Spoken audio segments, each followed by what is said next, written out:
जय श्री माताजी।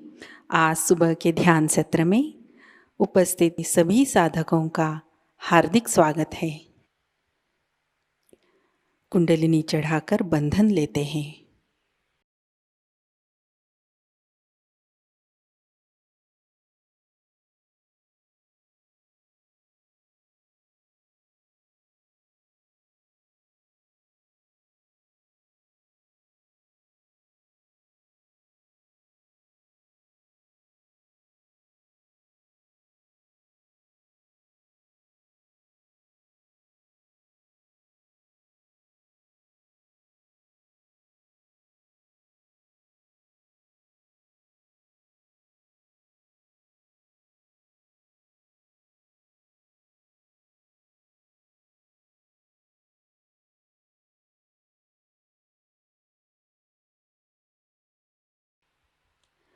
तीन महामंत्र, तत्पश्चात श्री गणेश मंत्र।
अपने चित्त को सहस्त्रार पर लाते हैं। परम पूज्य श्री माताजी, कृपा कर आप सामूहिकता के सहस्त्रार में विराजिए। श्री माताजी, कृपा कर हमारा आत्म साक्षात्कार दृढ़ कीजिए। कुछ समय सहस्त्रार पर इसी अवस्था में बैठते हैं।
चित्त को सहस्त्रार पर ही स्थिर करते हुए हम अमृतवाणी ग्रहण करते हैं।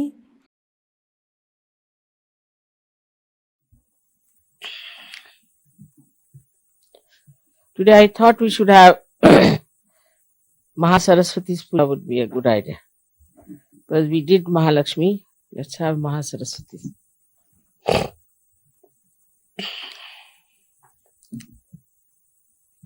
So, Mahasaraswati principle is on the right side, as you all know. First is the Brahmadeva's principle, which is the Saraswati principle. And then this Mahasaraswati takes you to the principle of Mahabrahmadeva, called as Hiranyagarbha. Now this Hiranyagarbha principle is very important for Sahajayogis. First of all, those who think too much or those who create too much without realization, those who express themselves in poetry or in literature or in music, you can say, in paintings, in all kinds of arts. If they are not realized souls, then they go to the left, to the extreme, or to the right. So, for example, if there is an artist, if he goes to the right, gradually his paintings will become extremely violent expressions, would be very much showing something very violent. And also, rather I would say, he would be a man who would be inflexible. He'll have his own style, he can't move into another style, he will use the same style and he will not get into any other style. Kind of a austere nature he develops in his productions. And then when he gets tired of it, then he will take to something you can say like abstract art. But without realization, the abstract art can be something very absurd and funny. I have seen the extremes of it. That I've seen people who put big canvases on the ground and pour lots of oil paints one after another and roll over it. It's supposed to be a painting. They say this is spontaneous because they fell on it or they rolled on that, so it's spontaneous painting that's come out. Now, this spontaneous painting should come from a spontaneous personality, not by rolling on thing or something. I mean, all sorts of things they do, but there's no end to it, to which nonsensical things they take. And they think they have achieved a lot and they've done a lot. And also they sell it to people who have too much of right side. They like it. So they put in lot of effort to create this kind of a painting. Also, the today's pop music also, which is very aggressive, is from the same outcome, because you cannot ascend, so you move to your right. And this pop music then starts now, it's becoming so horribly noisy. I don't know what to call it. Absolutely, it can deafen your ears if you listen to it. And the whole thing is, the whole gestures and all that are so ugly and so aggressive, as if they're going to eat the mic. Sometimes I feel the way go on with the mic and things like that. And see, then these people also impress such people who are very right-sided, and so they become popular. But the popularity is not the sign of real success. It will come and go away. All such artists and painters come and go away. They have no standing. They they are there for a short time. And then the history talks about them, those who have been in the center, never about the people who went to the extremes. God knows how many must have come and gone. And those who are today also painting or singing in that way, tomorrow they will not be known. One after another, you see the craze comes in, one comes, then goes away, another. So they are crazy people. And they create a craze, and the crazy like them enjoy the craze. So it amounts to something that is just wasteful, creates no impression in the history. So this is the right-sided nonsense that comes out of the right-side movement of the sympathetic, going too far with your creativity and also your writing. Like there were many writers in English language, from Shakespeare you can start, who showed the futility of human endeavor, like we call it Avadhuta, the one who has reached a very great degree of development in his spiritual life. He can see the futility of human endeavor, and then he brings them to the point that they have to rise above these stupid inhuman endeavors and take to some sort of an endeavor which will bring them something higher and also will create something of an eternal value. Then also we have, I think in English language I have said, except to Somerset Maugham and all that, the very centrally placed people, also Cronin was, I would say. But then this Hemingway came and he started moving towards the right. Now I don't know. I don't read now modern novels because it's all full of filth. So it moves to the right. So one is which moves to the right and talks about all kinds of violence, this, that. That also is absolutely not palatable to human consumption, I tell you. But still they write and people like it. People want to read about Hitler, they want to read how people were killed, war stories, this, that.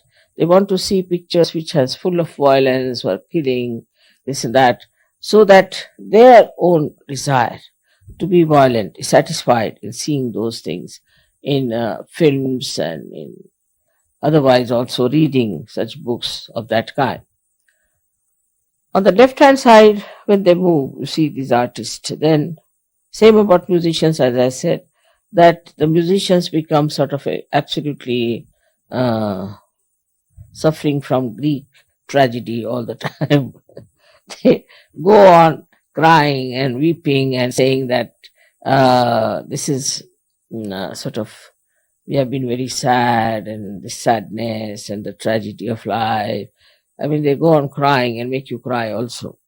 So there's no hope for them, and they just go on doing such stupid things.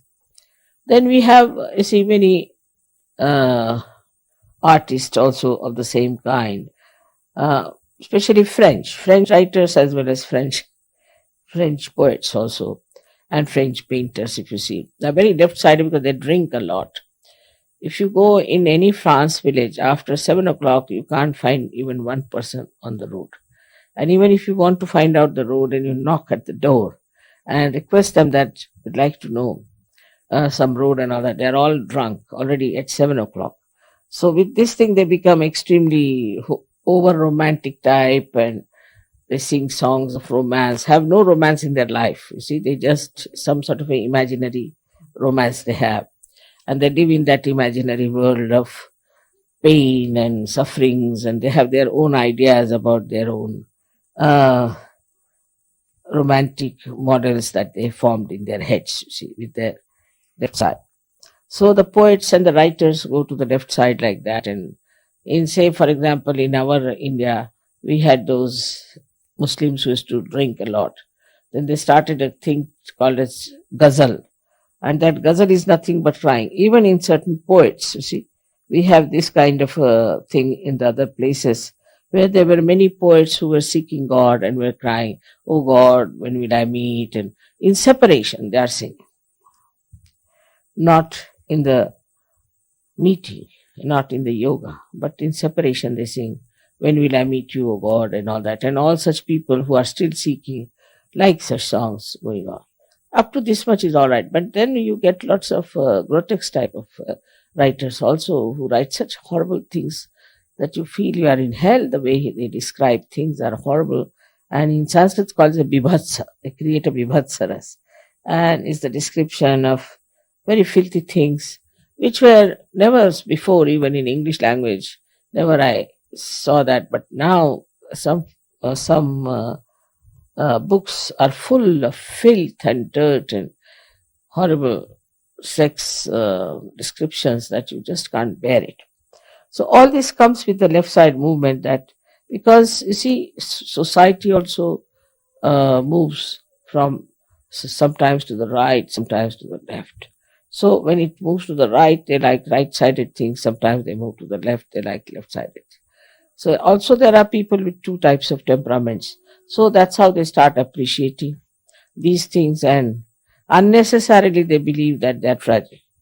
As you know about the Greek tragedy, which is a very sort of a fundamental things, I would say, for Western literature, is a Greek tragedy, where a woman marries a man, but she doesn't love her husband. So she loves somebody else, and that tragedy is there. I mean, it's artificially created tragedy that shows that you have married to some man and you should be happy with him. Of course, I mean, if the man is very bad and troublesome and all that, then you can give him up. But what's the use of pining for another man, living with another man, sort of a thing, as you must have heard about Tolstoy, who was another great realized soul.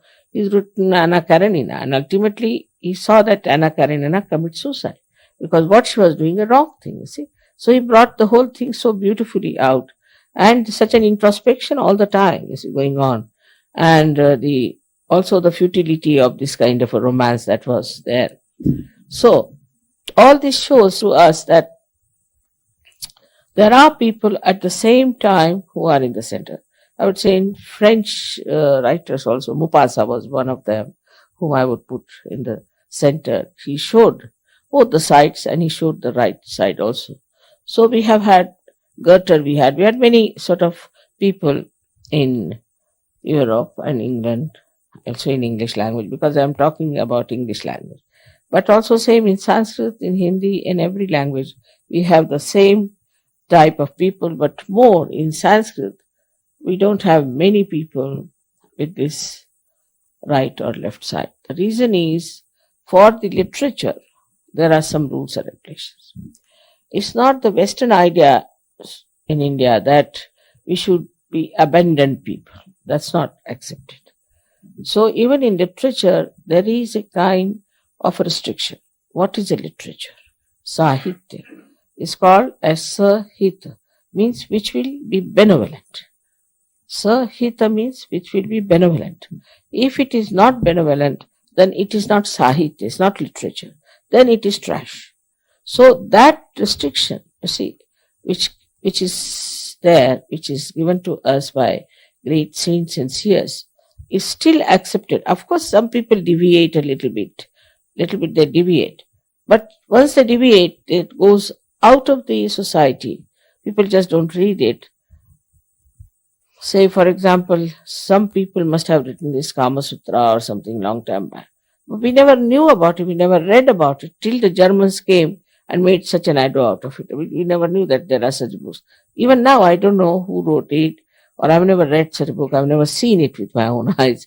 But we have heard about it, that people wrote such things. But actually, if you ask a ordinary human being in India who is maybe a scholar also, he will say, what's that? I've never heard about. But the Germans or the Japanese, very particular on these things. They want to find out all such things. So, these creations of ugliness, I should say, or of vulgarity, all these are a compensation for people who are very right-sided also. Because a right-sided man will always take to drink. Because, you see, he wants to compensate. So the right-sided man also will like such horrible things just to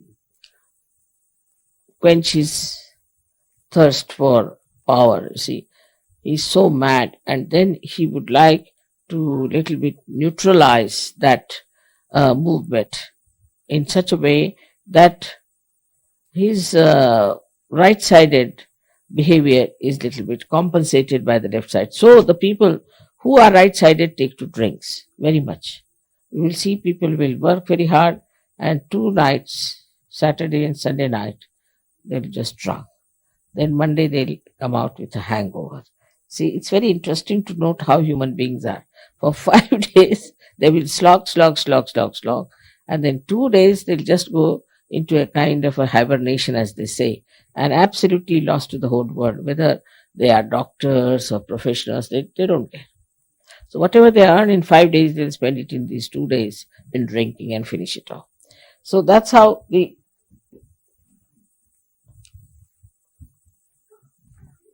total gain in all that creativity comes.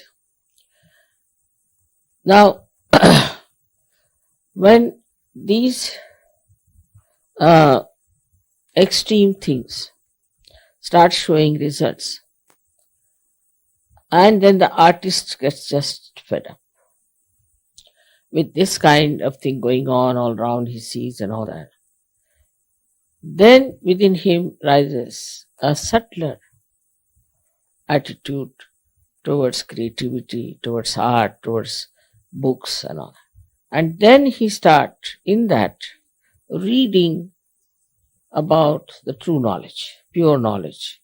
He wants to see paintings, or he wants to listen to music which sings of divine or divinity. Whole that madness makes him really think that now we should start doing something better. And then the Mahasaraswati principle starts working out. But in that also, when they start thinking of God, they fall into traps. Like, you see, somebody might fall into some sort of a religion. Now, as you know, these religions so-called are just money-oriented or power-oriented. They are not at all, in no way, spirit-oriented.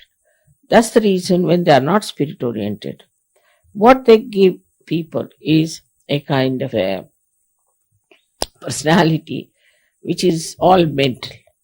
You ask them about Upanishads, they will cite verses after verses. Gita, they'll give big lectures on that, hours together. For this Chinmay, you see, if you hear him, he speaks for hours together on Gita. We get tired and bored stiff with his lecture. He can speak about it. But nothing inside. Nothing inside. And whatever they speak has no effect on others also. Because they are not awakened people, they are not connected with the divine. And whatever they do is just mental. So when the Mahasaraswati principle is awakened, you start seeing it clearly that this is mental. This is not the truth. There must be something higher.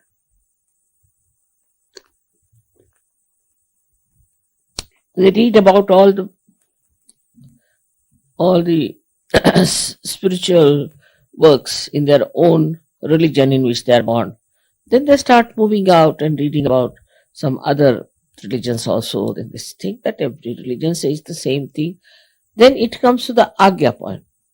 When it comes to the Agya point only, then suddenly they realize that there is something wrong, that people are mentally only accepting this religion, and there must be something beyond this. At that point, if somebody gets the realization, he just sticks to it. But this Mahasaraswati principle has to be awakened in all the people who are musicians, who are artists, who are this and that and that. And those who have reached that state, then suddenly they can get realization very easily. I've seen some people, very great artists they are today, but when they came to me first, were not at all well known or anything. But when they came to me while singing only, they got their realization. Just singing. Or there was one gentleman who was just playing tabla before me. I was not so good. All right. And then I was in Pune where I saw him. And in Pune he was playing very well. And I said, he's the same fellow. But somebody said, no, mother, he's not the same. He was not such a great player. I said, all right. I had taken some flowers for these musicians, so I sent it. He came running and touched my feet. Mother, have you not recognized me or what? I said, I have. That's why I brought you the flowers. I didn't know what to say. But the way he had improved now, he's a world famous tabla player. World famous. It has happened with many others also, with the Sarot people, with the star people. So many people have achieved a lot. Musicians, they, after coming to me, they have asked me that please do something that we should be able to enhance our creativity. I just take to search, that's all. And when they were awakened, very surprisingly, today most of them are very well-known musicians and very famous in India. Of course, the Western musicians, I don't know where to lay my hands because I don't know till the way they are screaming these days. I think their throats will be out, maybe something, then they might come to me. But on the whole, my own idea is this.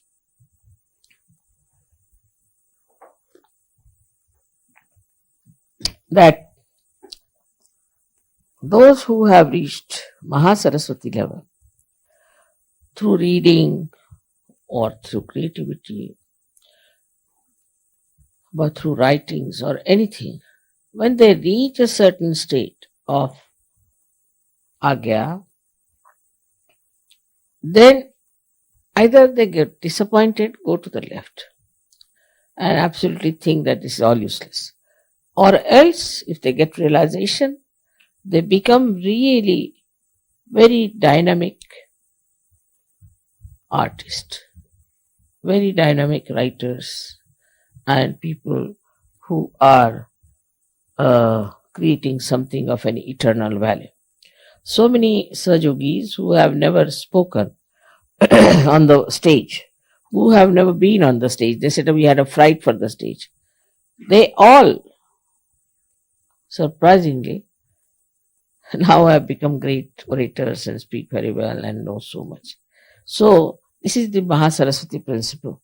Now, this makes you a person much subtler and you start becoming aware that the gross understanding we had about our art or our creativity has to be subtler. We have to be subtler people. And then such writers only appeal to people who are subtle. Like William Blake was regarded as a mad poet. I mean, in India, I never read about him. I did read on my own, but in the colleges, university, they never had William Blake, or in any book as such, there was no William Blake. But when you go to these people and talk to them, there was one called Munro fellow. He has translated Gita into English. He's a very wonderful person. He is actually, I think, he's a Italian. He lives now. He's no more. He lived in near Cambridge. I went to see him. He was very anxious to it. And when I went there, you'll be amazed. He did my arti, and he said a mantra in Sanskrit that, "Oh God, you have come to my house. What have I done in my previous lives that you are in my house?" Such a beautiful poet, you see. And he said in Sanskrit language. He was a master of Sanskrit. So I asked him, from which book you have taken this couplet? He said, I have composed it myself. So beautiful it was. And then he said certain things from Gita and all that. And he said, Mother, I don't know, you might be, he was very old that time, he was 8 years of age. He said, Mother, maybe you might be able to change these English, but I don't think I've done anything. Even when I translated Gita, they are just reading Gita, that's all. So what's the use of my translation? Just like Bible now, they are reading word by word Gita. So what's the use of doing this work? And he was so disappointed with the whole thing. So he said, what will you work out? How will you work out? I said, all right, I'll try. He said, of course, you are there, you are an incarnation. He just recognized, I know you'll work it out. I wrote a very nice letter to me also. And then he died. But such a nice man, and he suffered a lot. Nobody tried to understand him. He said, I talked to so many scientists and things, and they are absolutely useless and very superficial. So I don't think in this country of England, you'll be able to do much. It was a very superficial country. There were at least 20 English Sahajogis with me, and they were listening to it. He said they're extremely superficial. This language is superficial. They don't know about anything about spirit or anything about Kundalini. But he was a very well-read man, very, very deep person. And he told me that while he was studying, gradually he felt this Mahasaraswati principle. The way he didn't say Mahasaraswati, but he felt that there must be subtler knowledge. So he took to books like Gita, this, that. And then suddenly he felt that it's all reading again. It's just the same, like translation. Especially when he translated Gita, he was amazed that people were just reading it like Bible. Then he said that, Mother, I don't know how, but one day I was praying to Mother Mary and to the Holy Ghost, and I got my realization. So he was a realized soul. And he saw me in dream, you see. He said, in dream you came and gave me realization. It's surprising. He saw me in dream and he got it. There's another few people who have got it, but especially him, I was so surprised. So when I arrived in his house, he recognized me immediately. He said, I saw you in my dream. You came and you gave me realization. You awakened my Kundalini and you gave me realization. So you can imagine that this gentleman was so beautifully placed, so subtle he was, that at the Agya point, he just got the dream and he got realization. And he said, all the knowledge is now revealed to me so much more. And then he sat down with me. He said, can you stay for some time? I said, I'm now going away. But at least for 5 hours, he was talking to me. He was not tired. He would not leave me. Such an old man was sitting at my feet. I was telling him, you sit on the chair. No, I'm very good. I'm very much all right. You're sitting there. So this is what happens with this Mahasaraswati principle developing within us. But we should allow that to grow within us. So in Sahajayoga, we are not told that we are not to read any book. Not at all. We have to read. But in that book, we have to see the subtle points and see for yourself. I don't read any scriptures because I don't need to read. But when I started reading you see these intellectuals, what they have to say, I was amazed that they are saying the same thing. There's nothing new. What I know, what I say, that's what they are saying. There's nothing new about it. There's nothing special about it. Just what all the scriptures have said, they have said the same thing, and these people are saying the same thing. But by saying these things, how are they going to propagate?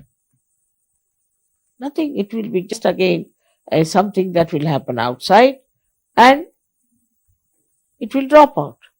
It doesn't become part and part of yourself. So it has to become innate. That's only possible if your spirit comes into your attention. There's no other way out. So luckily you all are realized souls, and your Mahasaraswati is very much there. But I would say you must read. Read books of value and understand how it is absolute Sahajayoga there. How it is there. Anything you take up, you will be surprised that all these books are talking about Sahajayoga. May not be all of it, but part of the Sahajayoga is there. All of them talk of some part of Sahajayoga, but not the whole of it, because they came at different times. And now the Sahajayoga is the time when you have to know the complete integrated knowledge of this religious thought that was there. Complete integrated.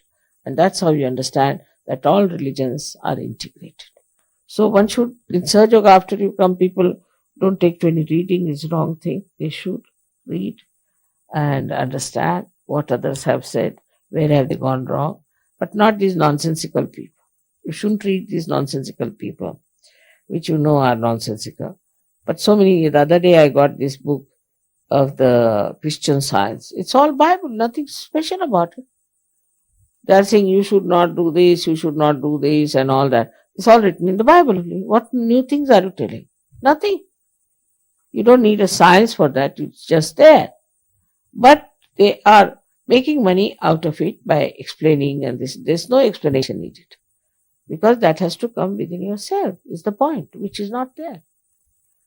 So now this Mahasaraswati principle is awakened within us, and we have to read and see the subtle side of this growth of thought, how it grew up and how it became subtler and subtler, and how so many people in the world have contributed to it. So many artists, so many musicians, and so many, we can say, writers who have really contributed to the central path of Sushumna. Because they became realized souls. They were realized souls. Some were born and some became. And then they completely wrote about the yoga. For example, Rabindranath Tagore, in the beginning, he writes, when will I meet you, my friend, and all that. What you call the separation song, because of yoga. And then, after some time, suddenly he gets his realization, because he becomes subtler and subtler and subtler. Then he writes about his meeting the spirit, and he writes about it. So these things work out in such a manner for some people that by their subtleties they arrive at a point of realization. Same thing happened with Buddha. He did the same thing. He renounced everything. He renounced his family, went out, read Upanishads, this, that, everything he read, and ultimately reached Gaya, where he was sleeping under a banyan tree. And while sleeping only, he was so tired and fed up, he got his realization. And that's what is very important. But for the Buddhist, what he did before going there is important. So they want to also renounce this and become sannyasis, this, that. But by becoming that, nothing is going to happen. It's going to Gaya, and sleeping there also won't happen. It has to happen because he was a pure seeker, true seeker, and that's why it happened. But for Sahajogis, they don't have to do anything of the kind. They just get it realization. Because I think most of them in their last lives have crossed most of their problems and have known that it's nothing, it's all nonsense in all these things. Or maybe in this life also they must have realized it's all nonsense. And then they must have come to Sahajayoga. So it's a very great luck for you that you are here and you've got your realization and that you're enjoying this. May God bless you.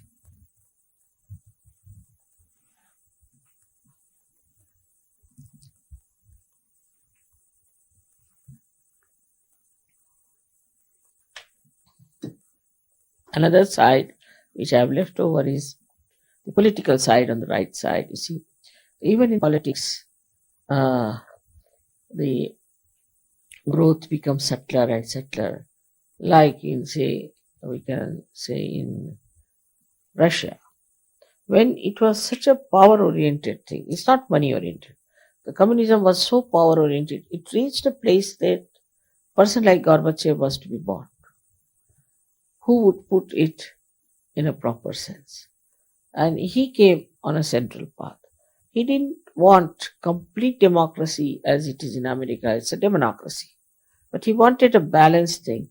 So far, he has not been able to manage, but I'm sure one day he will be managed. But he will be known all over the world for his great thought and great work of reducing the pressure between the two great, or say, between the two ideologies. And he's done such a good thing that now there's no war, going to be no war.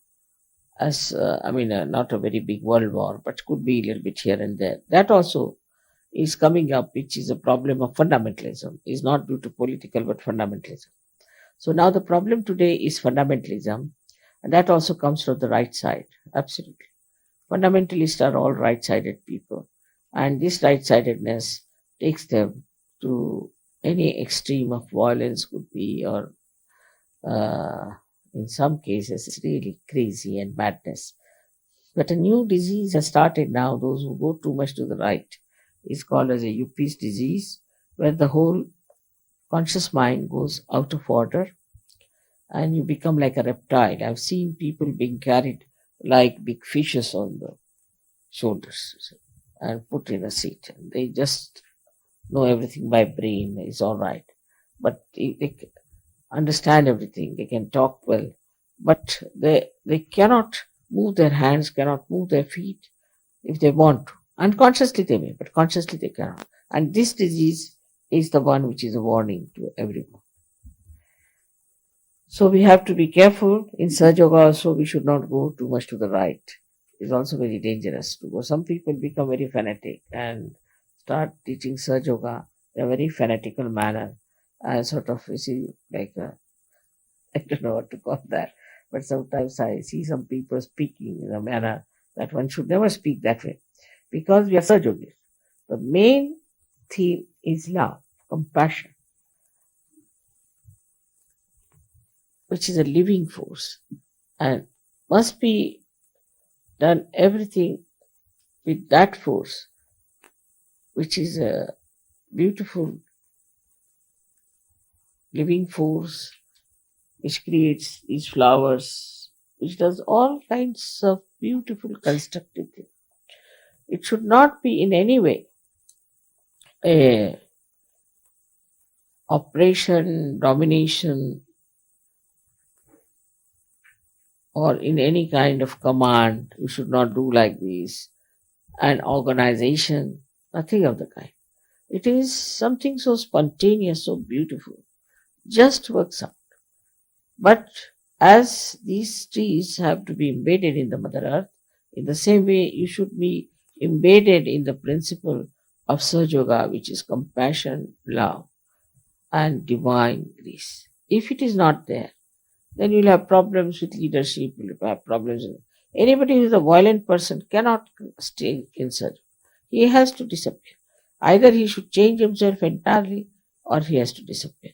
It doesn't work out with people who are violent. So one has to understand that you may be in any position, you may be anywhere, you may be a very poor person, you may be very rich, it makes no difference for a Sahajayogi. The best thing to judge yourself is that whenever we are doing anything for anyone or saying anything, is it benevolent or is it violent?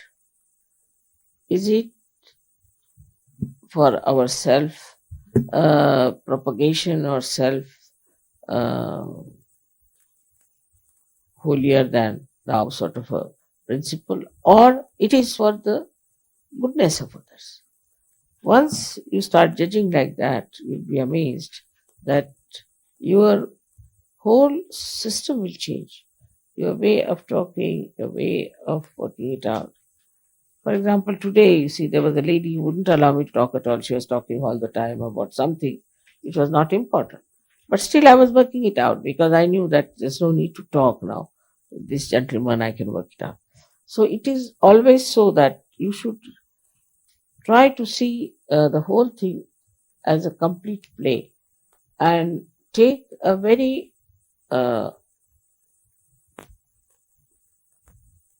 तटस्थ को हिंदी में क्या शब्द होगा Marathi English में a witness state. In a witness state, you should watch. If you watch everything in a witness state, then you can handle the whole situation very nicely.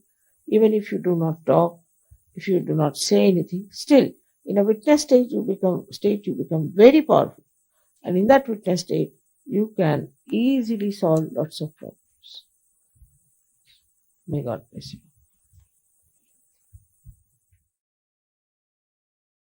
जय श्री माता जी। कुछ समय ध्यान में बैठते हैं।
जय श्री माता जी।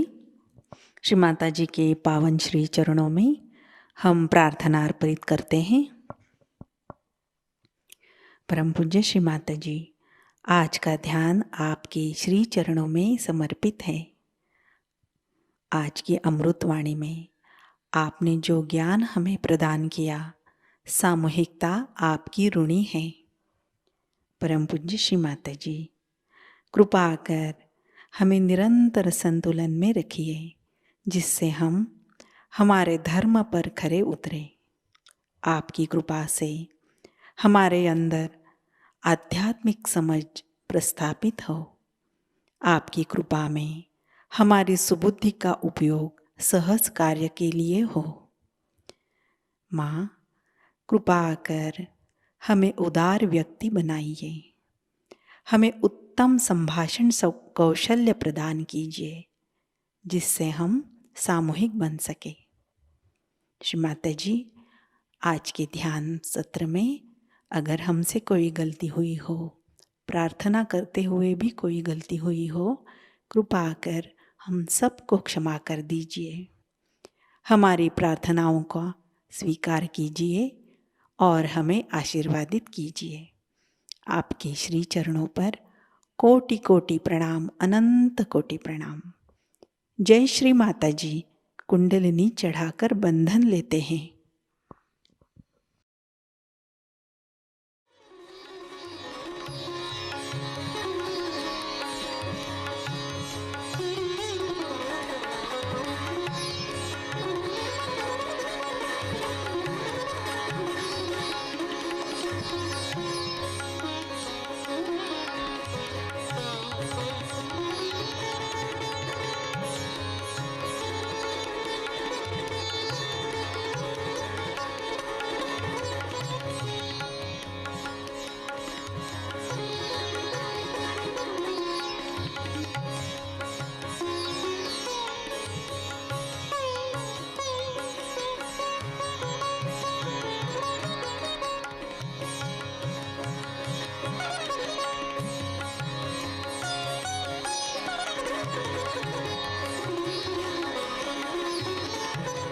आज आप सभी का दिन अत्यंत मंगलमयी हो। आज का ध्यान सत्र अभी संपन्न होता है। जय श्री माता जी।